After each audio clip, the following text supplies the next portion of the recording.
오늘 우리에게 주시는 하나님의 말씀 이사야 31장 1절부터 9절까지 말씀입니다. 이사야 31장 1절부터 9절까지의 말씀 이제 봉독하겠습니다. 하나님의 말씀 경청하십시오.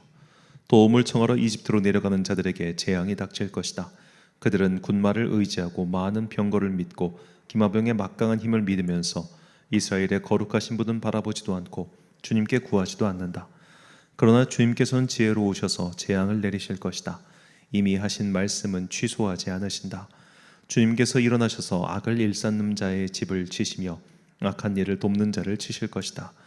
이집트 사람은 사람일 뿐이요 하나님이 아니며 그들의 군마 또한 고깃덩이일 뿐이며 영이 아니다. 주님께서 손을 들고 치시면 돕던 자가 넘어지고 도움을 받던 자도 쓰러져서 모두 함께 멸망하고 말 것이다. 주님께서 나에게 이런 말씀을 하셨다. 사자가 으르렁거릴 때에 힘센 사자가 먹이를 잡고 으르렁거릴 때에 목동들이 떼지어 몰려와서 소리친다고 그 사자가 놀라느냐? 목동들이 몰려와서 고함친다고 그 사자가 먹이를 버리고 도망가느냐? 그렇듯 만군의 주님께서도 그렇게 시온산과 언덕들을 보호하신다. 새가 날개를 펴고 둥지의 새끼를 보호하듯이 만군의 주님께서 예루살렘을 보호하신다. 감싸주고 건져주며 다치지 않게 뛰어넘어서 그 도성을 살리신다. 이스라엘의 자손아, 너희가 그토록 거역하던 분께로 돌이켜라. 너희 각 사람이 너희 손으로 직접 은 우상과 금 우상을 만들어 죄를 지었으나 그날이 오면 그 우상을 다 내던져야 할 것이다. 아시리아가 칼에 쓰러지겠으나 사람의 칼에 쓰러지는 것이 아니고 칼에 멸망하겠으나 인간의 칼에 멸망하는 것이 아니다. 그가 칼 앞에서 도망할 것이요 그 장정들이 강제 노동을 하는 신세가 될 것이다. 그의 왕은 두려워서 달아나고 겁에 질린 그의 지휘관들은 부대기를 버리고 도망할 것이다. 시온의 불을 가지고 계시며 예루살렘의 화덕을 가지고 계신 주님께서 이렇게 말씀하셨다. 아멘. 세상의 인력에 저항하기란 제목으로 하나님의 말씀 선포하겠습니다. 우리는 만유 인력의 법칙 속에서 살고 있습니다. 만유 인력이란, 만유라고 하는 것은 이 세상 모든 만물을 뜻하는 말이고요. 인력이란 끌어당기는 힘, 이것을 인력이라고 합니다. 그래서 이 물리학에서 만유 인력은 모든 질량을 가진 물체 사이에서 서로 끌어당기는 인력이 있다. 그러니까 물체와 물체가 질량이 있으면 다 서로 끌어당기는 힘이 있고 또 이렇게 힘이 있기 때문에 태양의 주위를 이 지구 혹은 행성들이 빙글빙글 돌 수 있는 것이죠. 서로 끌어당기는 힘이 있기 때문입니다. 자, 이런 관점에서 봤을 때 사람이 세상을 살면서 무언가 강해 보이는 것, 그런 것에 매력을 느끼는 것은 지극히 당연하죠. 그러니까 매력이라고 하는 것, 영어로 attraction, 이런 것도 결국에는 이런 인력, 끌어당기는 힘, 이런 것을 뜻하는 또 다른 말이기도 합니다. 우리는 강한 것들에게 보고 화려한 것들에게 자꾸만 마음이 끌리죠. 시선이 갑니다. 그런 것들이 강한 인력을 갖고 있기 때문이죠. 자, 오늘 본문은 이렇게 당장 눈에 보이는 그런 세상의 인력에 사로잡혀 있는 사람들의 이야기를 우리에게 전해주고 있습니다. 본문 1절 말씀. 도움을 구하러 애굽으로 내려가는 자들은 화 있을진저 그들은 말을 의지하며 병거의 많음과 마병의 심히 강함을 의지하고 이스라엘의 거룩하신 이를 앙모하지 아니하며 여호와를 구하지 아니하나니. 자, 이 이야기는 계속해서 선지서에서 반복해서 등장하는 주제입니다. 이스라엘이 위기에 처해 있을 때 그들은 이 북쪽 세력이 쳐들어오면 남방에 의지하고 남방 세력이 쳐들어오면 북방에 의지하는, 이렇게 자꾸만 외세에 의존해서 자립하지 못하고 그렇게 강한 것들에 끌려다니는 그런 삶을 살았단 말이에요. 처음 계속 말씀을 드리지만 이것 자체가 어리석은 선택이라는 겁니다. 이때는 이쪽 선택하고 저 때는 저쪽 선택하는 그런 박쥐 같은 선택을 하게 되면 나중엔 세월이 흘렀을 때 그 어느 쪽도 그들을 가만히 내버려 두지 않아요. 신뢰가 없기 때문입니다.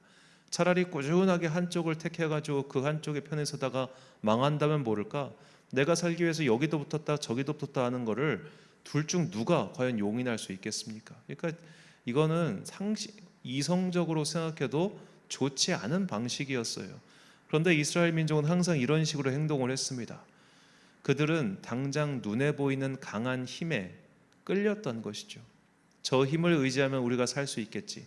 이 힘을 의지하면 우리가 버틸 수 있겠지. 그렇게 생각하고 단순히 생각에서 그친 것만이 아니라 거기에 동조한 겁니다. 그래서 그들은 하나님께 벌을 받은 것이죠. 자꾸만 제사장 나라로 선택을 했고 하나님께서 은혜를 베풀어 주셨고 사명을 주셨음에도 불구하고 그 사명을 망각한 채 세상에서 보이는 것들에만 쫓아다녔으니 너희는 그에 따라서 사명을 등한시한 것으로 결국 벌을 받게 되었다.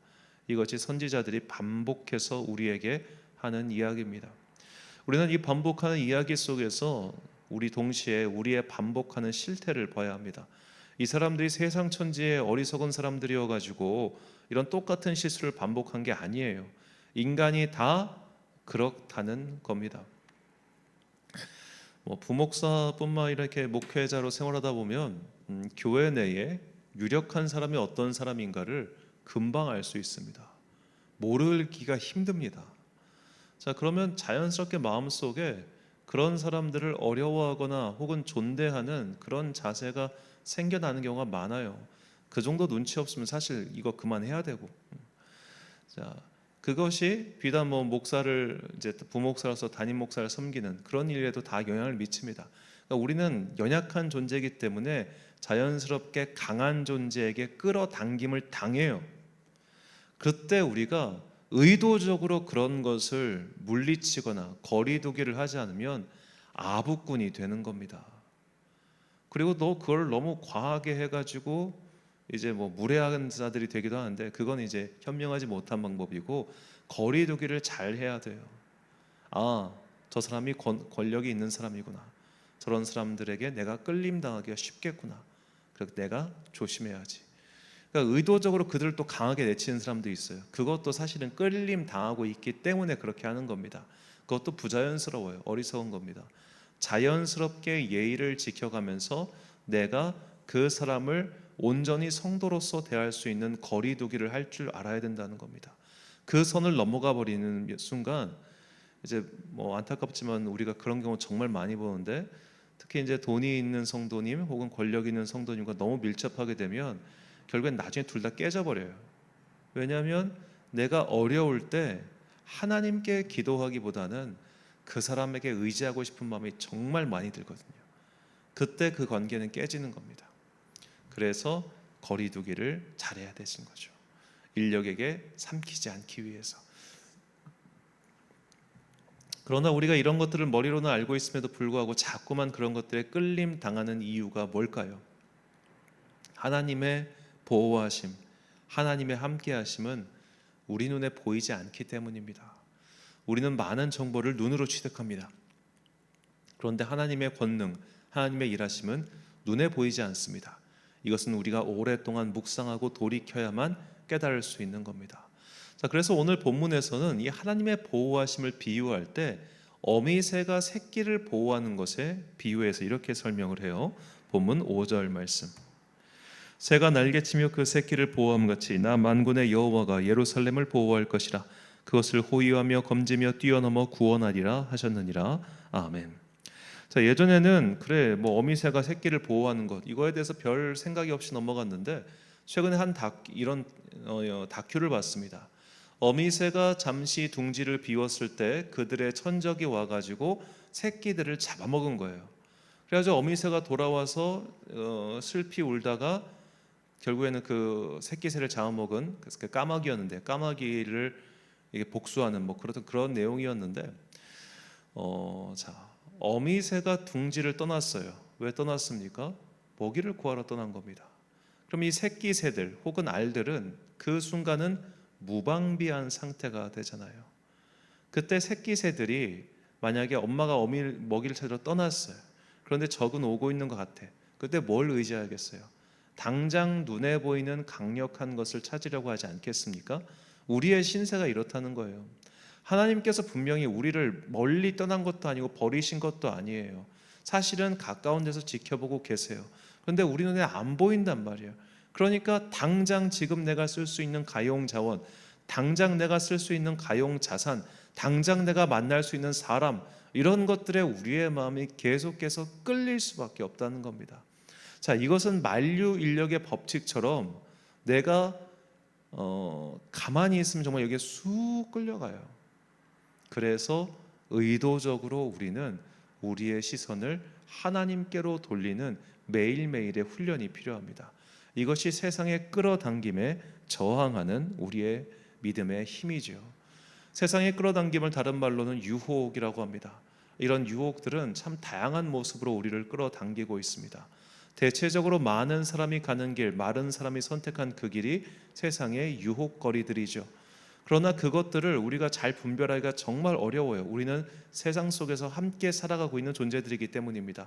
일주일에 한 번 주일 예배만으로는 이런 것들에 저항하기가 쉽지 않아요.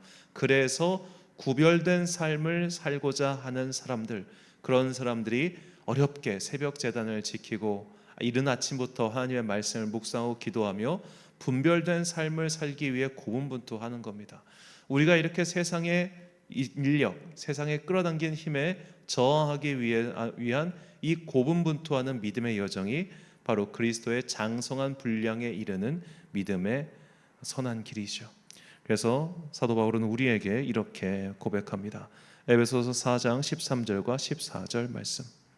우리가 다 하나님의 아들을 믿는 것과 아는 일에 하나가 되어 온전한 사람을 이루어 그리스도의 장성한 분량이 충만한 데까지 이르리니 이는 우리가 이제부터 어린아이가 되지 아니하여 사람의 속임수와 간사한 유혹에 빠져 온갖 교훈의 풍조에 밀려 요동하지 않게 하려 함이라. 아멘. 사랑하는 천안광성교회 성도 여러분, 그리고 이 새벽을 함께 깨우고 계신 귀한 주님의 자녀 여러분, 우리는 눈으로 세상을 보기 때문에 세상에서 매력적으로 보이는 것들, 강해 보이는 것들, 많은 사람이 가 있는 것들, 그런 것들에게 끌어당김 당할 수밖에 없다는 것, 이것을 잊지 마십시오. 가만히 있으면 우리는 어느샌가 모르게 그곳에 쏠리곤 합니다. 저도 선배 목사님들, 특히 은퇴하신 목사님들 인사드리러 가는 것 좋아합니다. 그것이 제가 지켜야 하는 예의라고 생각하기 때문이죠. 개척하기 전에는 부목사 신분이다 보니까 그것이 여의치 않았는데, 개척하고 나서는 오히려 저보다 앞서서 이렇게 개척의 경험이 있으셨던 목사님들, 이제는 다 은퇴를 하셨는데 더 존경스럽고 또 감사해서 어떤 때마다 찾아뵈요. 제가 오히려 그분들이 현역에 계실 때는 가기가 좀 그랬습니다. 왜냐하면 혹시라도 이것이 그들이 가지고 있는 기존의 어떤 권세에 의존하고 싶은 내 마음 때문은 아닐까라는 그런 스스로의 조심하는 마음이 있었기 때문입니다. 지금 은퇴하고 힘없는 노인들 되시니까 제가 오히려 찾아가기가 편해요. 그런 것이 아닐 테니까. 자, 이런 것들을 우리가 정말 의도적으로 조심하지 않으면 금세 끌려가요. 금세. 자, 권력자들을 찾아오는 사람은 엄청나게 많습니다. 우리가 그 어중이 떠중이에 쉽게 속할 수 있기 때문에 우리의 진짜 가치를 지키기 위해서는 이렇게 내가 저기에 끌림 당하고 있구나, 내가 저기에 자꾸만 가까이 갈 수 있겠구나, 그것을 깨닫고 자리를 지키는 게 중요합니다. 이렇게 자신의 좌표를 명확하게 설정할 수 있는 것, 내가 지금 어디에 서 있는지를 분명하게 알 수 있는 것, 이것이 믿음의 지식이에요. 그리고 여기에 머물러 있는 힘이 바로 믿음에 행동하는 힘입니다. 아는 것과 행하는 것이 하나가 될 때 우리는 그리스도의 장성한 분량에 이른다고 성경은 말합니다. 그리스도의 장성한 분량에 이른다고 하는 것은 예수님께서 세상의 온갖 유혹, 예수님의 첫 번째 시험이 결국 사탄이 예수님께 주는 세상의 인력의 유혹 아니었습니까? 먹는 것과 유명세와 권력이라고 하는 이 세상에 흔하디 흔한 그 끌어당기는 힘, 이것에 저항하는 것으로 예수님의 사역이 시작했습니다. 예수님의 장성한 분량에 이른다고 하는 것은 바로 이런 것입니다. 세상에 끌어당기는 힘에 저항할 수 있는 그 능력, 그 믿음의 힘을 갖춘 거예요. 그러기 위해서는 바로 처음 말씀드린 것처럼 아는 것과 행하는 것에 하나가 되어 그 자리에 딱 자리 잡을 때 우리는 자꾸만 나를 끌어당기는 세상 나라의 힘이 아니라 나의 믿음을 고정시켜주는 하나님 나라의 그 인력에 영향을 받게 될 것입니다. 지금도 이 세상을 다스리시며 선한 길로 이끌려고 하시는 이 하나님의 끌어당기는 힘을 발견할 수 있도록 영의 감각을 키우기 위해 이 기도 생활, 믿음 생활, 예배 생활을 게을리하지 않는 여러분과 제가 되시길 예수님의 이름으로 축원합니다. 기도하겠습니다. 사랑과 은혜가 풍성하신 아버지 하나님, 이제 이번 주가 지나면 다음 주부터 추석 명절이 시작됩니다. 오늘 저녁부터 사람들은 각자의 고향으로 먼 여정을 떠납니다. 주님께서 그 오고 가는 길 지켜주시고 그들의 만남 가운데 큰 은혜가 임하게 하여 주옵소서. 특별히 믿는 가정들이 함께 모여서 가정 예배를 드리는 곳이 있다면 그 가정 예배 가운데 더욱더 큰 은혜 내려주시고, 그러한 예배와 기도와 말씀 생활을 통해 우리가 우리를 끌어당기는 세상의 인력에 저항하여 하나님 나라의 굳건히 설 수 있음을 믿습니다. 주님, 우리에게 복과 은혜를 내려주시고 각 사람의 믿음을 지켜주옵소서. 오늘 함께 모여 금요일 저녁에 우리가 주님께 부르짖어 기도할 때에 하늘 문을 여시고 우리에게 큰 은혜의 물을 부어주기를 간절히 소망하오며, 이 모든 말씀 우리를 세상의 인력에서 벗어나게 하사 하나님 나라로 끌어당기고 계신 거룩하신 예수 그리스도의 이름으로 기도드립니다. 아멘. 오늘의 기도 제목입니다. 세상의 힘이 우리를 끌어당기고 있습니다. 이 힘의 방향과 반대로 하나님께서 우리를 끌고 계십니다. 세상의 힘과 반대인 하나님 나라의 인력을 느낄 수 있도록 영적 감각을 깨워달라고 기도하십시오. 오늘 주신 기도의 제목 가지고 기도와 묵상의 힘쓰는 하루 되시길 바랍니다. 기도하겠습니다.